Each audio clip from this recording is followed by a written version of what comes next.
मित्रांनो, लग्नानंतर होईलच प्रेम या मालिकेच्या आजच्या भागामध्ये काव्या नंदिनीला आता हॉलमध्ये हळूहळू घेऊन येते. मग नंदिनीला जरा बरं वाटत असतं.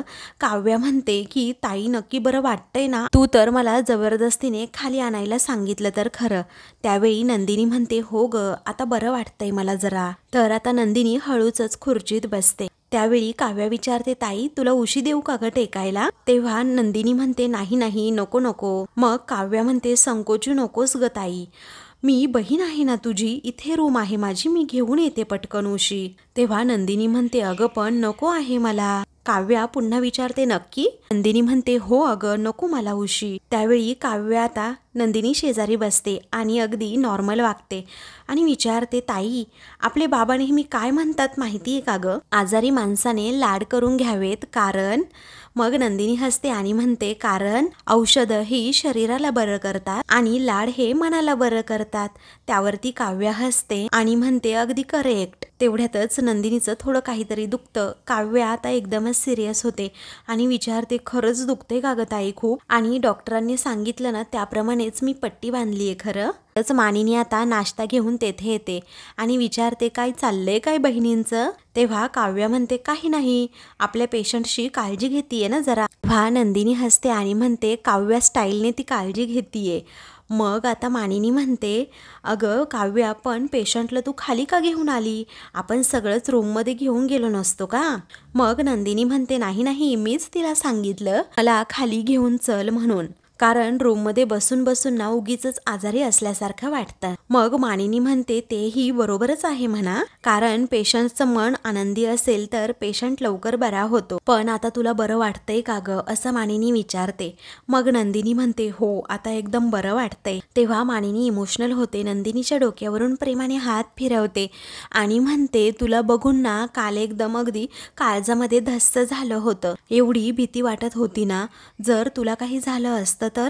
मग त्यावरती काव्या म्हणते काकू मी काय म्हणते ताईला टेन्शन येईल असं आपण पुन्हा काही बोलायला नको आणि रादर आपण कोणीच आता टेन्शन सुद्धा घ्यायला नको प्लीज असं म्हणून ती रिक्वेस्ट करते. तेव्हा मानिनी म्हणते हो अगदी बरोबर आहे तुझं आणि मी टेन्शन सुद्धा देणार नाही आणि घेणार सुद्धा नाही. दुसरीकडे दीपक हा वेड्यासारखा विचारत असतो काय मग वसू मॅडम, अहो बाय द वे नंदिनीची शोकयात्रा वगैरे निघाली की नाही.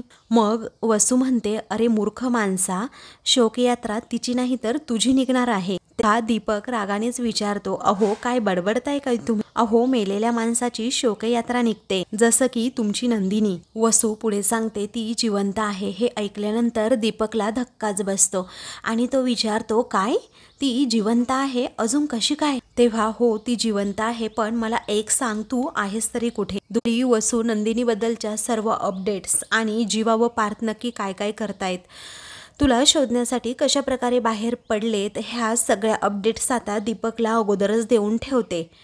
दुसरीकडे आता इन्स्पेक्टर विकास जो जीवाचा मित्र असतो तो आता साई चाळ गल्ली नंबर हे सगळं काही ॲड्रेस त्या दीपकचा जीवाला सांगतो. जीवा थँक्यू सो मच, तू खूप मोठी अपडेट दिलीस असं म्हणून त्याचे आभार मानतो. विकास विचारतो पण जीवा तू काय करणार आहे मला सांग. मग जीवा म्हणतो अरे कुठे काय करणार आहे, शांतच तर आहे मी. त्यावेळी विकास म्हणतो अरे तुझी शांतता ना खूप भयानक आहे आणि हे मी अनुभवलंय, त्यामुळे मी तुला पुन्हा पुन्हा विचारतोय की तू नक्की काय करणार आहेस. तेव्हा जीवा त्याला काही सांगायला तयारच नसतो. मग त्यानंतर विकास म्हणतो ऐक माझं जरा ऐक, मी माणसांना माझ्या पाठवले तिकडे आणि त्याच्यावर लक्ष ठेवायला सांगितलंय, तो कुठेही पळून जाणार नाही, त्यामुळे तू जरा शांततेत प्रकरण हँडल कर. मग थँक्यू सो मच असं म्हणून जीवा फोन ठेवतो आणि फोन ठेवल्यानंतर पार्थला लगेच सांगतो साईबाबा चाळ. तेव्हा खोली नंबर 14 ना असा आता पार्थ विचारतो आणि चल पटकन असं म्हणून दोघेही गाडीत बसतात. दुसरीकडे वसू त्याला सांगते हे बघ तुझी ती चाळीतली खोली आहे ना ती सोड आणि आत्ताच्या आत्ता तेथून पळून जा आणि जे काही पुरावे असतील ना ते लगेच नष्ट सुद्धा कर. अरे ते दोघे जण तुझ्या मागावर आहेत, तुला कळत नाही का रे दीपक. तेव्हा दीपक घाबरतच विचारतो कोण नक्की दोघे. तेव्हा जीवा आणि पार्थ हे दोघेही तुझ्या मागावर असल्याचं वसू त्याला अगोदरच खबर देऊन ठेवते आणि म्हणते तू त्यांच्या बायकांच्या जीवावर उठला होता ना, आता ते दोघेही तुझ्या जीवावर उठले. घाबरतच दीपक विचारतो काय काय बोलताय काय तुम्ही, आता येऊ देस त्यांना, मी सुद्धा ना बघतोच असं म्हणून दीपक सुद्धा मागे माघार घ्यायला तयार नसतो. त्यानंतर रागातच दीपक म्हणतो, नंदिनी आणि काव्या या दोघीही जिवंत असल्या ना तरीही त्या दोघींना मी विधवा करतो ना. तेव्हा वसू रागात विचारते, काय तू आणि त्यांना विधवा करतोस का? अरे तू ओळखत नाहीस माझ्या भाच्यांना, पण मी ना अगदी चांगली ओळखते. अरे लाठीखाठी खेळणारी मुलं आहेत ती, तुला सहज सोडतील असं वाटतं का? हे बघ आत्ताच्या आत्ता पळ तिथून आणि त्यांना मारण्याच्या भानगडीत पडू नकोस. तेव्हा दीपक जरा घाबरतो आणि म्हणतो, ठीक आहे पळतो मी इथून, पण जर त्यांनी मला पकडलं तर? तेव्हा वसू म्हणते, तू पकडला जाणार नाहीस ना, हे बघ अगोदर, आणि हवं तर वेषांतर कर आणि मग पळ तिथून. आणि सगळ्यात महत्वाचं म्हणजे अगोदर तुझा फोन बंद कर आणि सिम कार्ड तोडून फेकून दे, कळतंय का तुला? तेव्हा दीपकच्या सगळ्या काही गोष्टी लक्षात येतात. पण मला मदत करण्यासाठी थँक्स हा, त्या नंदिनीला पण मी अजिबात सोडणार नाहीये असं दीपक हा वसूला सांगतो.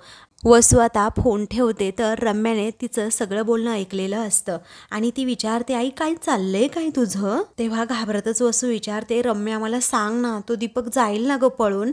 त्यावेळी रम्या म्हणते, हो ग आई तो जाईल पळून, कोणतंही प्रकरण तुझ्या अंगावर शेकणार नाही हे मला माहीत आहे. तू खूप टेन्शन घेत बसतेस कोणत्याही गोष्टीचं, तू शांत हो बरं अगोदर.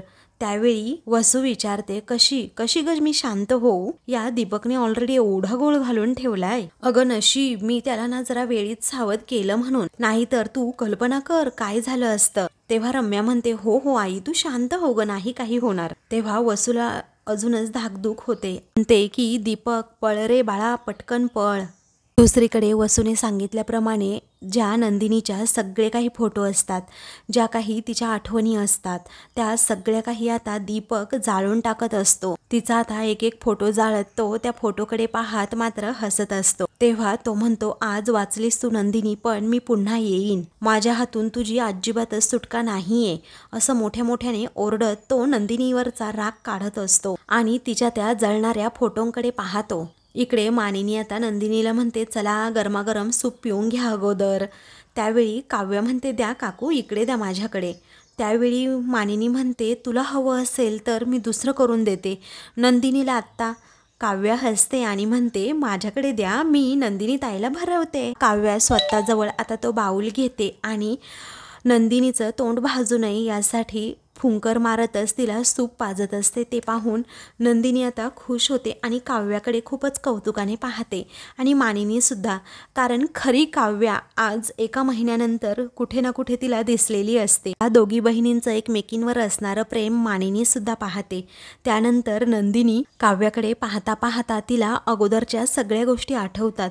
लग्ना अगोदर आम्ही कशा प्रकारे एकमेकींबरोबर बोलायचो, किती गमती जमती करायचो आणि एकमेकींची किती केअर करायचो, या सगळ्या गोष्टी आठवल्यानंतर नंदिनीला भरून येत. मग त्यानंतर काव्या नंदिनीला विचारते, काय ग ताई तुम्ही दोघीही अशा का बघताय माझ्याकडे? मी ना व्यवस्थित माझ्या ताईची काळजी घेऊ शकते, मी लहान असेल ना तरी सुद्धा. लक्षात आहे ना तुमच्या? मग नंदिनी हसते आणि म्हणते, हो हो आहे माझ्या लक्षात, पण तू आज घरी कशी, क्लासला का नाही गेलीस? तेव्हा मला नाही जायचंय क्लासला असं काव्या म्हणते. मग आता असं म्हणून ती तिला सूप देऊ लागते. तेव्हा नंदिनी म्हणते, थांब मी घेते सूप, पण मला अगोदर सांग तू क्लासला का नाही गेलीस? तेव्हा तुला बरं नसताना मी क्लासला जाईल का असा काव्या प्रश्न करते. आणि माझं ठरलंय, तुला जोपर्यंत 100% बरं वाटत नाही तोपर्यंत मी क्लासला जाऊ शकत नाही. तेव्हा नंदिनी म्हणते, नाही नाही असं अजिबात चालणार नाही हा काव्या, कारण माझ्यामुळे तुझ्या अभ्यासाचं नुकसान झालेलं मला नाही चालणार. आणि मग नाहीतर तू म्हणशील की तुझी काळजी घेता घेता माझा अभ्यास राहिला म्हणून. काव्या आश्चर्याने नंदिनीकडे पाहते तर नंदिनी आणि मानिनी या दोघीही काव्यावर हसतात. मग नंदिनी म्हणते, मजा करतीये, जा बरं उठ जा, क्लासला जा, अजिबात घरी थांबू नकोस. मग आता काव्या हसते आणि म्हणते, मानिनी काकू अहो काय मज्जा असते ना, या अशा अवस्थेत सुद्धा या नंदिनी ताईला माझी मोठी बहीणच व्हायचंय. आता मुकाट्याने सूप पी बरं चाल असं म्हणून काव्या तिला सूप प्यायला सांगते. तेवढ्यातच वसू तेथे येते आणि त्या बहिणींकडे पाहतच राहते. तेव्हा त्या दोघींमधील बॉन्ड आता तिला समजलेला असतो, कारण आता नंदिनीवर हे जे काही प्रकरण, हे जे काही संकट ओढवलेलं असतं त्यामुळे काव्या आणि नंदिनी अजूनच जवळ आलेले असतात. त्या दोघी बहिणींमधील प्रेम अजूनच वाढलेलं असतं. त्यामुळे ते पाहून वसूचा जळफळाट होतो. ती आता रागातच त्या दोघींकडे लांबून पाहते आणि म्हणते की माझी रम्या ना रोज या दोघीही बहिणींना वेगळं करण्याचा प्रयत्न करते. या दोघींमध्ये ताटातूट कशी होईल असं तिला वाटत असतं, पण तरीही शेवटी या दोघी जणी अगदी जवळ येतातच. माझ्या डोक्याला ना अगदी त्रास झालीये ही नंदिनी. नाही हिचा त्रास वाढवला ना मी तर नावाची वसू नाही, असं डोळे वटारूनच ती नंदिनीकडे पाहत मनात विचार करू लागते आणि खूप रागात तिच्याकडे पाहते. दुसरीकडे पार्थ आणि जीवा हे दोघेही आता दीपकच्या घराकडे निघालेले असतात. तेव्हा जीवाला आता जाता जाता खूप त्या आठवणी आठवू लागतात की कशा प्रकारे माझ्या नंदिनीला या दीपकमुळे एवढं मोठं दुःख सहन करावं लागतंय. म्हणजे तिला लग्नातून पळवलं तर पळवलं, त्याचबरोबर जंगलात नेऊन सुद्धा तिला तेथे बांधून ठेवलं आणि तिच्याबरोबर जबरदस्तीने लग्न करण्याचा प्रयत्न सुद्धा करत होता. मग कशा प्रकारे मी चांगलीच त्याची अगदी धुलाई केली. रात्री जे काही घडलं म्हणजे नंदिनीला कशा प्रकारे त्याने फास लावला होता, फाशी देऊन तिला मारून टाकण्याच्या सुद्धा प्रयत्नात होता, हे सगळं आठवल्यानंतर जीवाच्या तळपायाची आग मात्र मस्तकात जाते. त्यानंतर पार्थला सुद्धा सगळ्या त्या दीपकच्या गोष्टी आठवतात की कशा प्रकारे तो घरात आला होता आणि काव्यावर हल्ला केला. आम्ही त्याला पकडण्याचा प्रयत्न केला पण तो निसटूनच गेला. यात सगळ्या गोष्टी आठवल्यानंतर आता पार्थला असं वाटत असतं की कधी एकदा त्या दीपकला मी पकडेल आणि खूप मारेल, कारण दीपकविषयीचा राग आता पार्थ आणि जीवाच्या डोळ्यात दिसत असतो. इकडे वसू नंदिनी आणि काव्यासमोर येऊन उभी राहते आणि शाबास असं म्हणते. तेव्हा ती विचारते, काय ग नंदिनी बाळा, बरं वाटतंय ना तुला? तेव्हा नंदिनी हसतच म्हणते, हो मला बरं वाटतंय आता. तर काव्याचा वसू आल्यामुळे आता चेहराच पडतो, कारण ती जे काही गोडगोड बोलतीये ना त्यामागे तिचं इंटेन्शन काय आहे हे काव्याला ना बरोबर समजत असतं. त्यानंतर वसू म्हणते, तुला काय सांगू अगं, तुझी ही अवस्था झालेली पाहून रम्याला एवढं वाईट वाटलं ना, आणि माझ्या तर अगदी रात्रभर डोळ्याला सुद्धा डोळा लागला नाही. तेव्हा नंदिनी काव्याकडे पाहते, कारण तिला माहीत असतं आता माझ्या काव्याला ना राग येणार. मग पुढे आता वसू म्हणते, मी तर जागीच होते ग काव्याला असं रडताना बघून. त्यावेळी मानिनी म्हणते, हो ते तर दिसतंय ना तुमच्या डोळ्यांवरून. आता घरातील सर्वांना सुद्धा माहिती आहे की तुम्ही या दोघींची खूप काळजी घेता, कारण जशा रम्या तशाच या दोघी सुद्धा आहेत ना तुमच्यासाठी. आता तुम्ही बसा बसा, हां वसू ताई तुम्ही बसा, मी तुमच्यासाठी ना गरमागरम नाश्ता घेऊन येते, असं म्हणून ती स्वतःची खुर्ची तिला बसायला देत असते. तेव्हा वसू म्हणते, ते राहू दे नाश्त्याचं, अगोदर जे वाढून ठेवलंय ना पुढे ते निस्तर अगोदर मानिनी. तेव्हा मानिनी विचारते, आता काय झालं? आता वसू विचारते, मला सांग पार्थ आणि जीवा हे दोघेही कुठे गेलेत? मानिनी सांगते की ते दोघेही ना त्या दीपकच्या मागावर गेले असतील. तेव्हा वसूचा संताप होतो आणि ती रागातच म्हणते, अगं कशाला, कोण कुठला तो दीपक, आपल्याला काय करायचंय त्याच्याशी, तो मरो किंवा जगो. च्या मागावर जाऊन ना या दोघांनी उगीचच त्याला मोठं केलंय. तेव्हा नंदिनी आणि काव्या या दोघीही वसूकडे पाहतच राहतात. मग त्यानंतर मानिनी म्हणते, अच्छा वसूताई, तुमच्या अगोदरच्या प्रश्नाचं ना मी नीट उत्तरच देते. ज्या माणसाने काव्या आणि नंदिनीला त्रास दिलाय ना त्याला कायमची अद्दल घडवण्यासाठी गेले आहेत पार्थ आणि जीवा. तेव्हा वसू आता म्हणते, मानिनी मला ना खरंच तुझी आता कीव येतीये. तू मूर्ख आहे का? तुला कळत नाही का की उगीचच धाडसी असण्याचा आव आणतीयेस तू? अगं विसरलेस का तू मानिनी? असाच एक दिवस माझा नवरा घरातनं बाहेर गेला आणि पुन्हा कधीही घरी परत आला नाही. तेव्हा मानिनी आता म्हणते, ताई प्लीज असं नका बोलू. काव्या आणि नंदिनी डोक्यालाच हात लावून बसतात.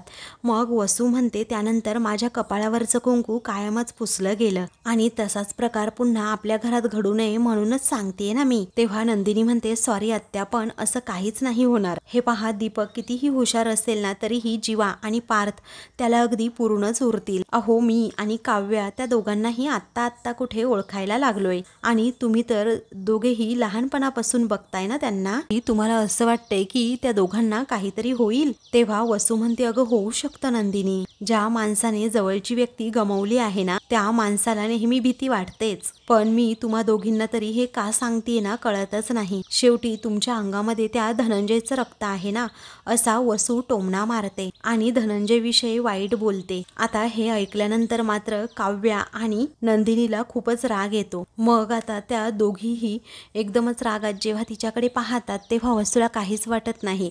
मग ती आता म्हणते, ज्याने माझ्या नवऱ्याला मारलं तुम्ही त्याच्या काव्याच्याच मुली आहात ना दोघी जणी, तुम्हाला काय याचा फरक पडणार आहे. मग आता काव्या ताडकन उठते आणि रागातच आत्याबाई नीट बोला असं म्हणणार असते. तेव्हा नंदिनी म्हणते, काव्या प्लीज अजिबात उलट उत्तर देऊ नकोस, असं म्हणून ती काव्याला शांत करते आणि नंतर वसूला सांगते, खऱ्याला कधीही स्पष्टीकरणाची गरज नसते. पण सॉरी हा आत्या, हे पहा तुमच्या बाबतीत जे काही झालं ते अनफॉर्च्युनेट आहे, पण ते कसं झालं ना याचं उत्तर मी नक्कीच शोधून काढेन आणि तुम्हाला सांगेन. आणि राहता राहिला प्रश्न पार्थ आणि जीवाचा, तर ते दोघे आमच्या दोघींसाठी जे काही करतायत त्याचा अभिमानच वाटतो आम्हा दोघींना. वसू आपली गप्प राहते. त्यानंतर मानिनी म्हणते, आणि वसुताई देव ना करो, आणि रम्याच्या बाबतीत जर काही असं चुकून घडलंच ना तरीही पार्थ आणि जीवाने असंच करावं असंच माझं म्हणणं असेल. अहो वसुताई, तुम्ही विसरताय का? अहो देशमुखांच्या पुरुषांमध्ये अन्यायाविरोधात लढण्याचे संस्कार आहेत आणि आपण उगीच घाबरून त्यांना असं मागे खेचायला नको. आता ह्या तिघीही बोलल्यामुळे एकदमच गप्प राहते. तिचा बोलण्याचं इंटेन्शनच वेगळं असतं की हे प्रकरण माझ्यावर शेकायला नको, परंतु तिची ही पद्धतच चुकलेली असते, त्यामुळे सगळ्यांनीच अगदी तिला धारेवर धरलेलं असतं. दुसरीकडे जीवा हा खूप फास्ट गाडी चालवत असतो. तेव्हा पार्थ म्हणतो, फक्त अजून 6 मिनिट. तेव्हा जीवा रागातच म्हणतो, ही 6 मिनिट आहे ना ती अगदी 6 वर्षांसारखी वाटतायत. आता फक्त तो एकदा दीपक हाताला लागू दे, त्याचं मी काय करतो ना ते बघच. दुसरीकडे दीपक त्याच्या रूममध्ये असतो. वसूने दिलेल्या टिपप्रमाणे तो आता लगेचच वेषांतर करतो. अशा दाढी मिशा मोठ्या मोठ्या लावतो जेणेकरून पार्थ आणि जीवाला ओळखू नये, आणि कपडेसुद्धा जरा वेगळीच घालतो आणि आपली आरशात पाहून नेहमीसारखी मान मोडतो, विचित्रसारखा वागतो. इकडे वसू म्हणते, मानिनी हे बघ, मला माझ्या जीवाची आणि पार्थची, माझ्या भाच्यांची काळजी आहे ना म्हणून मी बोलते, पण ही काल आलेली मुलगी ना मलाच अगदी शहाणपणा शिकवायला लागली. तेव्हा मानिनी नंदिनीची बाजू घेत म्हणते, शहाणीच मुलगी आहे ती आणि शहाणपणाचीच बाजू घेतीये. अहो वसुताई, आपल्या आजूबाजूला घडणाऱ्या चुकीच्या गोष्टींच्या विरोधात आवाज उठवायचा असतो आणि तो दम माझ्या मुलांमध्ये सुद्धा आहे. कारण देशमुखांच्या लेकी सुनांकडे चुकीच्या नजरेने बघणाऱ्यांना पार्थ आणि जीवा त्याची जागा दाखवूनच देतील. तेव्हा वसू म्हणते, बरोबर आहे. अगं माझंच चुकलं ग मानिनी, कारण नंदिनीची तक्रार तुझ्याकडे करून कसं चालेल ना, शेवटी तू तिचीच बाजू घेणार, पुळका येतो ना तुला तुझ्या सुनेचा. पण मला एक कळत नाहीये मानिनी, तुमच्या लक्षात येत का नाहीये? अगं तो दीपक एवढा साधासुद्धा माणूस नाहीये, तो भयंकर आहे, विकृत आहे तो, असं वसू आरडून ओरडून सांगू लागते. तेव्हा हे ऐकून सर्वांना धक्काच बसतो. मग आता काव्या रागातच विचारते, काय तुम्हाला कसं माहीत? तर वसू आश्चर्याने विचारते, काय म्हणालीस? मग काव्य आता हातवारे करून विचारते, काय तुम्हाला कसं माहीत की तो विकृत आहे वगैरे? मग आता मला कसं माहीत म्हणजे, अगं नंदिनीला नव्हतं का पळवलं त्याने लग्नात ना, त्याच्यानंतर तो घरात आला, तुला मारण्याचा प्रयत्न केला, त्यानंतर नंदिनीला एकटं गाठून तिला सुद्धा मारण्याचा प्रयत्न केला. अगं हे काही कमी आहे का? तुम्हाला अजूनही समजलेलं नाहीये का? तो साधासुद्धा माणूस नाहीये आणि तुम्हाला वाटतं तरी काय तो घाबरून असा घरामध्ये बसेल का? तो तर केव्हाच पळून सुद्धा गेला असेल. तेव्हा नंदिनी सुद्धा आता खूप घाबरते आणि वसूच्या बोलण्यामध्ये तिला थोडंसं का होईना तथ्य वाटतं, कारण वसूने जो काही प्लॅन केलेला असतो तोच प्लॅन आता ही या दोघींनाही सांगत असते. त्यानंतर मानिनी वसूला म्हणते, त्याला जिथे पळून जायचं असेल ना तिथे जाऊ देत आता पळून, आणि पाताळात जरी लपून बसला असेल ना तरीही माझा पार्थ आणि जीवा त्याला शोधून काढतीलच. तेवढ्यातच नंदिनीच्या मोबाईलवर आता मेसेज येतो. तेव्हा ती म्हणते, शोधून काढतील काय, काढलंच. मग आता सर्वजण तिच्याकडे पाहू लागतात. तेव्हा नंदिनी सांगू लागते, मी जीवांना सांगितलं होतं की त्याच्या सगळ्या अपडेट्स द्या मला, आणि त्यांनी मेसेज पाठवलाय की पुढच्या 2 मिनिटामध्ये आम्ही दीपकजवळ असू म्हणून. तेव्हा वसूच्या अंगाचा आता थरकाप उडू लागतो की जर आता दीपकला पकडलं तर माझं सत्य बाहेर येणारच. इकडे दीपक ज्या ठिकाणी राहतो ना त्या ठिकाणी आता पार्थ आणि जीवा हे दोघेही येतात आणि गाडीतून खाली उतरून त्या साईबाबा चाळीकडे चाललेले असतात. तेव्हा आपण इथे पोहोचलोय तर खरं, पण पुढे काय असं पार्थ विचारतो. जीवा म्हणतो, तू या बाजूच्या खोल्या चेक कर, मी त्या बाजूच्या खोल्या चेक करतो, कारण आज काहीही झालं तरी हा दीपक आहे ना तो आपल्या हातून सुटला नाही पाहिजे. तेव्हा पार्थ म्हणतो, नाही मी सुटू देणारच नाही, तू जा तिकडे शोधायला, मी इकडे शोधतो. इकडे दीपक हा वेषांतर करतो कुणाला ओळखू नये यासाठी. ॲक्च्युली पार्थ आणि जीवा त्याला शोधायला आलेले असतात आणि हे त्याला माहीत असतं, म्हणून तो रूमचा दरवाजा उघडतो, एक गाठोडं पाठीशी टाकतो आणि तेथून जायला निघतो. त्यानंतर आता इकडे पार्थ जेव्हा शोधत असतो ना, त्याच्या शेजारूनच अगदी दीपक जातो, परंतु त्याने वेषांतर केल्यामुळे पार्थला सुद्धा कळू येत नाही की हा तो भामटा दीपकच आहे. त्यानंतर आता तो जीवाला धडकतो आणि पुढे चाललेला असतो, तेव्हा जीवाला थोडी चाहूल लागते की हा दीपकच आहे म्हणून. तेव्हा तो मागे वळतो आणि म्हणतो 1 मिनिट. तेव्हा दीपक खूपच घाबरतो आणि तेथून पळून जाण्याच्या प्रयत्नातच असतो. इकडे खोली नंबर 17 आता पार्थ येतो आणि तेथे आल्यानंतर तो आता दीपकची पूर्ण खोली चेक करतो, तर त्यामध्ये दीपक नसतोच. तेव्हा हे पाहून पार्थला धक्का, तर त्याला समोर दिसतं की नंदिनीचे काही फोटोज त्याने जाळून टाकले आहेत. तेव्हा पार्थला सुद्धा समजतं म्हणजे ही दीपकचीच खोली आहे. तेव्हा तो फोन काढतो आणि जीवाला कॉल करत असतो. इकडे जीवा आता दीपकजवळ जाणार असतो, तेवढ्यातच त्याला पार्थचा फोन येतो आणि पार्थचा फोन आल्यामुळे तो उचलतो आणि विचारतो काय सापडला का दीपक. तेव्हा दीपक सापडला नाही, पण त्याच्या खोलीत मी आहे. आपण येण्याच्या अगोदरच तो इथने सटकला आहे. तेव्हा जीवाला धक्का बसतो आणि तो विचारतो काय, अरे आपण येण्या अगोदरच तो पळून गेला, पण कसं काय रे दादा. तेव्हा हे शक्य कसं आहे असं तो आता विचारतो. तेव्हा पार्थ म्हणतो ते सगळं जाऊ दे, तुझा तो इन्स्पेक्टर मित्र होता ना, त्याला फोन कर, त्याची माणसं होती ना इथे पाळत ठेवायला, झालं काय त्याचं. त्यानंतर जीवा हा फोन ठेवतो आणि लगेचच विकासला कॉल करतो. विकासला कॉल केल्यानंतर तो म्हणतो की तो दीपक हा चकवा देऊन पळाला आहे. मग आता तुझ्या माणसांनी त्याच्यावर पाळत ठेवली होती ना, त्याचं झालं काय. त्यावेळी आता विकाससुद्धा सांगू लागतो, हो ना तीच गडबड झाली आहे, माझ्या माणसांनासुद्धा त्याने चकवा दिला आणि तो पळाला, आता करावं काय ना कळत नाही. मग जीवा आता घाबरतच विचारतो त्याचा फोन स्ट्रेस झाला का. तेव्हा त्याचा फोन 5 मिनिटापूर्वी बंद झाल्याचं विकास सांगतो. तेव्हा जीवा घाबरतो, आता करावं तरी काय, कारण आता दीपकला कुठे शोधावं. तो पार्थदादा म्हणतोय की रूममध्ये तो सुद्धा नाही आहे, करावं तरी काय हा त्या दोघांनाही प्रश्न पडतो. मग जीवा म्हणतो तुला काही अपडेट्स मिळाल्या तर नक्कीच सांग. विकास हो म्हणून फोन ठेवतो आणि हे सगळं बोलणं ना आता समोरच दीपक ऐकत असतो, परंतु वेषांतर केल्यामुळे जीवाला काही कळू येत नाही. त्यानंतर आता जीवाचा धक्का लागून दीपकचं ते गाठोडं असतं ना तेच खाली पडतं. जीवा म्हणतो सॉरी हा, असं म्हणून तो ते गाठोडं उचलून देतो खरं आणि दीपकलाही विचारतो या चाळीमध्ये दीपक नावाचा एक मुलगा राहतो, तुम्ही ओळखता का त्याला. तेव्हा दीपक खूप घाबरतो, म्हाताऱ्यासारखा आवाज काढतो आणि म्हणतो इधर तर बहुत दीपक रहते हैं, कौन सा दीपक चाहिए तुमको, असं हिंदीमधून तो बोलतो आणि जीवालाही चकवा देतो. तेव्हा जीवा आता सॉरी असं म्हणून पुढे जातो आणि पार्थचा कॉल तेवढ्यात त्याला येतो. पार्थ विचारतो काय रे, समजलं का दीपकबद्दल. तेव्हा विकासने सांगितलं की त्याच्या माणसांना सुद्धा चकवा देऊन तो पळाला आहे. तेव्हा पार्थ म्हणतो गडबडच झाली, पण एक तुला सांगतो त्याने जर वेश बदललं असेल ना तर गडबडच होणार आहे, कारण आपल्याला ओळखू येणार नाही पटकन. तेव्हा जीवा आता विचार करतो. तेव्हा त्याला आता समजतं की मगाशी धक्का लागला होता तो दीपक तर नसेल. तर आता जीवाच्या सगळ्या गोष्टी लक्षात आल्यामुळे तो पटकन फोन ठेवतो आणि दीपकच्या मागावर पळतो. मोठ्यानेच दीपक असा आवाज देतो.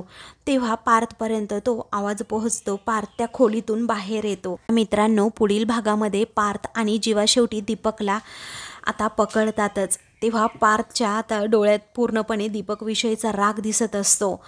मग आता त्याची गचंडी पकडत माझ्या घरात घुसून माझ्या बायकोवर तू हल्ला करतोस काय रे, असं म्हणून त्याला जोराचा बुक्का मारून तो खाली पाडतो. तेव्हा तू नंदिनीचा जीव घेण्याचा प्रयत्न केला का, असं म्हणून जीवा त्याला आता कॉलर पकडूनच उचलतो आणि लाथ टाकूनच त्याला खाली पाडतो. तर आता दीपकला ते दोघेही एवढे जबरदस्त मारतात की सळो की पळो करून सोडतात. कडे मानिनी विचारते काय हो वसुताई, तुमच्या भाच्यांनी दीपकच्या मागावर गेलेलं तुम्हाला आवडलं नाहीये का. ते दोघेही आज आपल्या बायकोसाठी लढवून पार्थ आणि जीवाने हे दाखवून दिले. दुसरीकडे जीवा आणि पार्थ दीपकला बदडून घरी आलेले असतात. तेव्हा नंदिनी प्रेमानेच विचारते कुठे लागलं तर नाही ना तुम्हाला. जीवासुद्धा प्रेमानेच म्हणतो नाही. नंदिनी म्हणते माझी बहीण आणि माझा नवरा माझ्या पाठीशी असल्यावर अजून मला काय हवं. तेव्हा जीवा आणि काव्य एकमेकांकडे पाहतात. अशाच मालिकेंची पुढील भाग पाहण्यासाठी चॅनलला सबस्क्राईब करा.